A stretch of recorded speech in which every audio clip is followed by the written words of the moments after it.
আজকে first time তোমাদের দাদাভাই ভিডিও করতে বলল।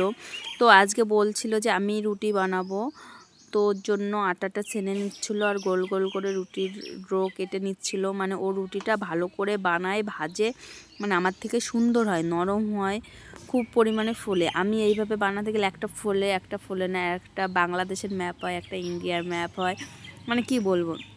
কিন্তু তোমাদের দাদাভাই হোটেলে কাজ করতে করতে না ওর রুটি বানাতে খুব ভালোবাসে। আর এই রুটিটা বানিয়েছে, এইদিকে দেখো বেলা হয়ে গেছে, কতটা গোল হয়েছে। এতটা গোল আমার হয় না কখনো।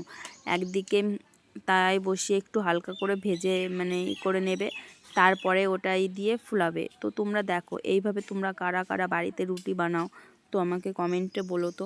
আমি এইভাবে পারি না, ও যেভাবে পারে। ও আমাকে বারবার করে শেখাচ্ছিল, কিন্তু আমি পারি না, কিন্তু শিখতে তো হবেই।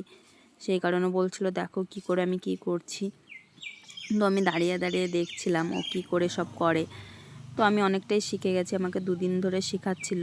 আর এইভাবে ভাবতাম আমি পুড়ে যাই রুটি, কিন্তু দেখো কত সুন্দরভাবে হয়ে যাচ্ছে আর রুটিটা কিভাবে ফুলেছে। আর এইদিকে দেখো অলরেডি রুটি বানানো হয়ে গেছে অনেকগুলো। আর এইদিকে দেখো চিকেন রান্না করে রাখা হয়েছিল রাত্রের খাবার। হ্যাঁ হ্যাঁ, চিকেন রান্না হয়ে গেছে। আর এদিকে ছেলেকে রুটি ভিজিয়ে রেখেছিলাম, সেই রুটিটা খাওয়াবো, ভিজালে পরে নরম হয়ে যায়। আর ওকে খাওয়াতে গেলে ও দুষ্টু শুরু করে দেয়। আর পাশে ভয়েস করছি, ও বলছে আমার ভিডিও করবে না, আমার ভিডিও করবে না। আমি বলছি হ্যাঁ। ও ঝোলও খাবে না, কিছু না, এক পিস আলু, এক পিস মাটে বা মাংস, তাছাড়া পুরোটা খাবেই না। আর পাশ থেকে তো তোমরা ভয়েস শুনতেই পারছো আমার ছেলে কিভাবে আমাকে ডাকছে, মা ভিডিও করবে না, ভিডিও করবে না। আর এই যে খাওয়াতে বসেছি আর ও চলে গেছে ওই কোণায়।